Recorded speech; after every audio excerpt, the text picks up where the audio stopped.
It is 1 o'clock, so we are going to start. We'll get the recording going. Welcome, everybody. I'm actually going to be able to take this off today because I'm down here in the IT room downstairs in the middle school. And the reason why I'm down here is we're actually going to talk about hardware today. We're going to talk about some of the equipment that we've been fortunate enough to get in. I think last week we mentioned we didn't have a session last week because of we had the student conferences, and we also had the half day for curriculum work and so forth. So I actually did an interview. If you are interested, go back to the previous episodes. It is on that same link that you got here. You'll see I did an interview with another student, Ethan Cooper, who has started his own YouTube channel. He's done that for hunting, mostly, where the focus is, called intheblind.org. And so if that's something that you're interested in, check it out. I'm sure he'll get a big hoot out of people sharing and checking out his YouTube channel. So today we're going to talk about hardware. It's going to be a little bit different. We're going to be jumping around a little bit just because of the necessity of it to show you some of the different pieces of equipment. So we're going to be using a Meet to show you some of the equipment we'll be able to do a Meet with. So if it's a little bit chaotic, all of it will be recorded, of course. You can check it out later on. So the first thing I'm going to do here is my screen share, as usual.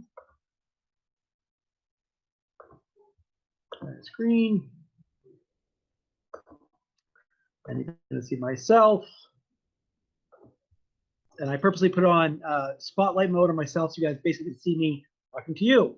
I'm presenting it here. The thing we're going to start with, in a Google Meet, in the lower right-hand corner, you click the little three dots right here. I can go to settings, and you'll notice here we have audio and video settings. That's what we're going to talk about today. So the first thing is the audio. Now, most of us are just going to use the the built-in audio that's already built on our laptop. If you have a camera plugged in, for example, if you have a webcam sound like this, which we'll talk about a little bit more in a second, you can actually use the audio from this. What we found is the audio from your laptops and the audio from webcams are pretty similar as far as the quality goes, or the same. The benefit of one of these would be if it's a little bit closer. And so if you're, if you want to move it up a little bit closer to the board, if that's where you're standing, or closer to students or whatever it is. We do have a handful of external mics, so like lapel mics that you can wear, and you basically can walk around the room and use those as your audio source. And you would just click right here to choose if you have different audio sources in here. I have a lot right now because I actually have a couple different cameras we're going to talk about plugged in. The reason why I want to share about the lapel mic is that basically you plug it in your laptop. Now, like all this hardware, we really don't necessarily have one for everybody in the district. We have we're very fortunate. One of the silver linings of the situation we're in is we've got a lot more equipment to be able to do this virtual teaching as we are, audio and video wise. So some of the things, and I'll mention them if we have one for everybody, or if it's something that we have a bunch of. We don't necessarily have one for everybody, but we basically have one for everybody who needs one. And so this isn't a situation that, some of the equipment, some of the pieces, we won't necessarily need one for everybody. But if you need that piece of hardware for something you're doing, for project you're working on, or whatever, the students, definitely let us know. Just email tech@arch19.net or email me for it right along. So the other piece of equipment we're going to look at, this is the first one. I believe everybody has one of these now. If you don't, let us know. We have one of these ordered for every single teaching space. So not necessarily every teacher, but every teaching space. And this is a webcam. I talked about this last week or the week before with a tripod. And so many of you have been using these. You guys send them around. A little tripod here that opens up.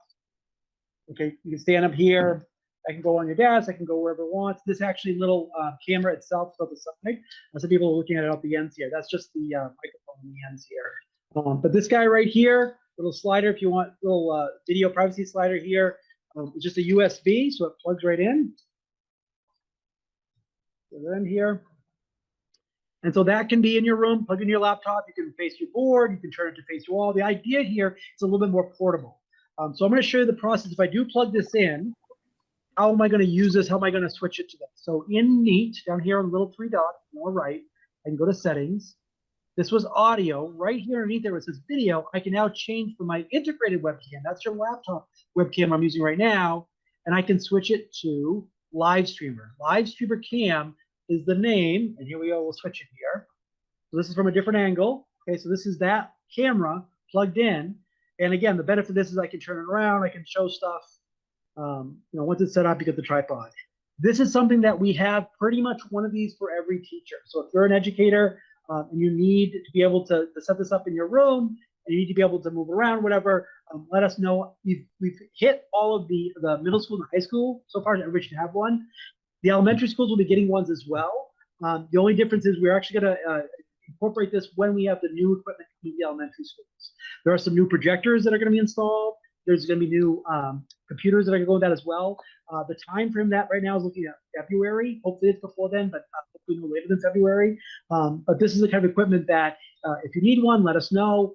We can come and hook you up, and these will all be rolled out that February time frame. So I am going to switch back here. So using this, one of the other benefits of this, if you want to use it kind of like a document cam, so if you want to kind of turn it down, I can do that as well. Another piece of equipment, so this is the webcam right here. This is just another version of it. This is what we're looking at right now, is the document camera itself. So here is a document camera. There's a lot of cords going on here. Okay, we have, again, a number of these. This is something that you're interested in. We do not have one per teacher district-wide, but there are quite a few of them. So if you need a document camera, if you're looking at something that you're trying to show students facing down, this is another option. Now, here's the cool thing about the document camera. I'm actually going to switch my settings here in video from the live streamer to the document camera. It's called the AVer USB camera. So here is the view from the camera. Now you'll notice here the audio stays the same. So I've selected my audio, came from the same source, and now I've got my, let me go back a little bit. Now I've got my document camera, which I can kind of move around if I want to. If I want to show things to my students. Now you may also notice it may be backwards, right? It may be looking upside down. With your document camera, you also get a remote. So one of the options right here, yep, boom. And now we're right side up. You can use this just like another camera, like I am right now, with the audio in one port, but this is hardware coming in from another source. If that's what you want, if you want to use it as another camera to switch to, so you can kind of go back and forth. As I mentioned right here, these little 3 dots under settings. Right here under video, this is where I would jump between 2 different cameras. So if I want to use, the webcam here for one purpose, I'm showing the board, and then I want to switch to something that I'm writing on paper, the kids can see. The other cool thing about the document camera is it can be plugged into your laptop as a source. It can also be plugged into your wall port to use as a source for the projector. And so the reason why that's important, let's say you want to have this as a source for students that are home, and you're showing something, you're writing something, straight down here. And then you also want to be able to showing that live at the same time to students that are in the room. You can plug that directly with an HDMI cord into your wall mount, and it can do kind of both at once. Again, like everything else, if that's something that you want help setting up or more information about, please let us know. If you haven't received a document camera yet and you would like one, let us know as well. We don't have one of these for everybody, but we have quite a few of them. So there may be a situation where you're sharing with a couple different people or something like that. All right. We have one. I'm going to switch back to, I have so many cameras to choose from here. Let's switch back to the live streamer camera just so I can move it around a little bit easier. And there's one other camera that I wanted to share that, again, we have some. We don't have one per teacher. But this one right here, you guys might have seen these around. This one is called an owl. Okay. So this is basically there's a camera up at the top here. It's a 180-degree camera. It goes every which way, all the way around. Generally speaking, you would put this in your middle of your room, say, if you wanted to, and you could have a discussion with students kind of in a circle. These were originally designed for conference rooms. So a conference room, you'd have this sitting in the middle, everybody would sit around it, and they would kind of pick up as people are see each other or whatever. I will switch to this as a camera so you can see what that looks like. Let me switch this over here. I'm going to do settings. I will choose this as a different video source. It's going to be called the Meeting Owl. And you'll see here, whoops, once it loads, but hopefully it's loaded. It was loaded if I can come back up.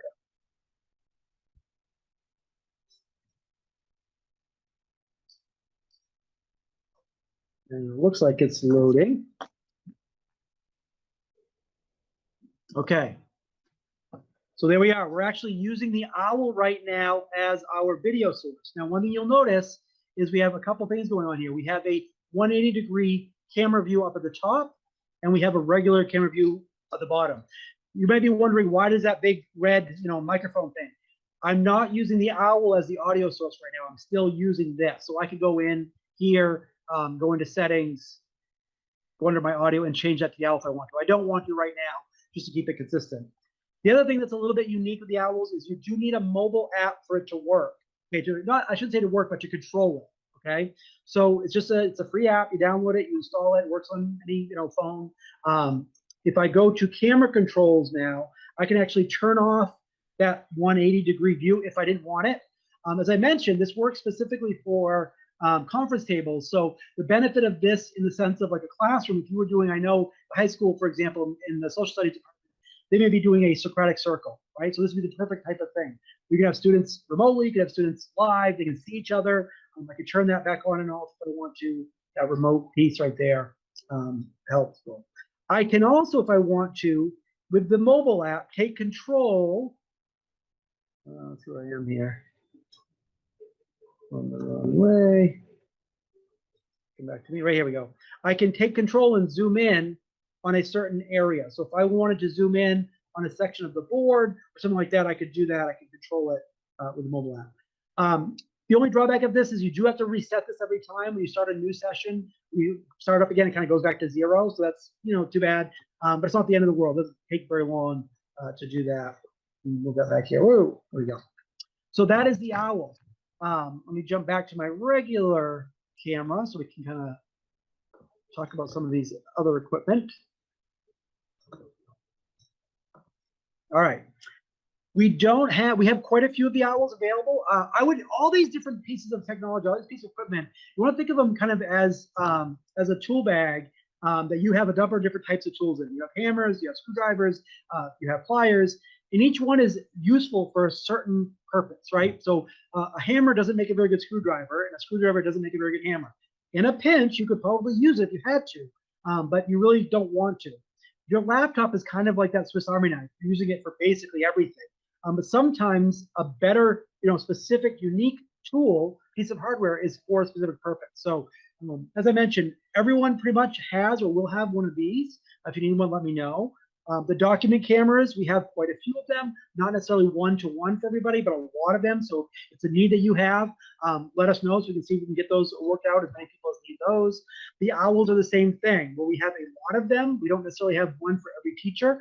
But if you have a certain use case where it makes sense to have that kind of shared experience for a bunch of students, this may be a better situation for you to do what you need. Finally, 2 other pieces of equipment that we have that, again, we don't have one for everybody, but we have them available to sign out or to use as needed. This thing right here, it looks like a camera. It is, but it really is just an iPod Touch. So this is just an iPod Touch that can be used as a camera, okay, just like you'd use a regular iPod Touch camera. The reason why we put them in these little cases are 2 things. One, they just make it a little bit more noticeable as a camera, and also a little bit of protection. You can throw the thing on and hopefully it won't get dropped. We have a handful of these available. So originally, at the beginning of this year when we had the new school, one of the purposes of this was going to be have them available so people could kind of share them with students. Maybe you take class pictures or whatever it is. Of course, the issue with that is we can't really hand these from student to student now. However, if you need a camera for maybe it's your grade level or your wing of your classes or whatever it is, we have a couple that we can put at each school. And we'll give you the case and we'll set it all up so it's all ready to go. The idea is you can use this as a regular camera. You can use this as a really simple video camera. Because obviously it's an iPod Touch or it's web-based, you're done, those photos will automatically get uploaded to a place where you can share them. You can also set it up, and I'll show you guys how to do this, but if you want to use what's called guided access, which means if you turn into a camera, you can lock it down. So if you do have a student available to take pictures, they then can't go out of it to go something else. They only stuck on that camera app. And so the idea there now, we have to think about sharing devices or sharing equipment. We won't be able to do that. But if you're in need of a camera just to use for your classroom projects or something that you're doing really cool, please let me know, because we definitely be able to have a handful of these to hand out across the district. One final cool piece of kit that we have finally set up, and I do want to switch to the other camera for this one. Sorry about all this jumping around, but this is kind of the idea to kind of show you how this can work if you want to switch from camera to camera. So you may have been hearing these in the background, or you've been seeing these.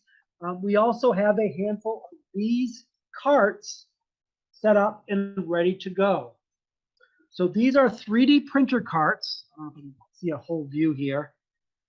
And the idea is, if you remember back, when you and I were kids, when one day the cart with like the TV on with the VCR rolled in, woohoo, we're all excited. My hope is that kind of this is the same idea where we actually have these carts available to you specifically so that if you're doing a project that you need a 3D printing component to it, everything you need is ready to go. So we can roll these in. These have the computers with them. They have the filament that you would need. They have the tools right here, the tape, all the different pieces you might need.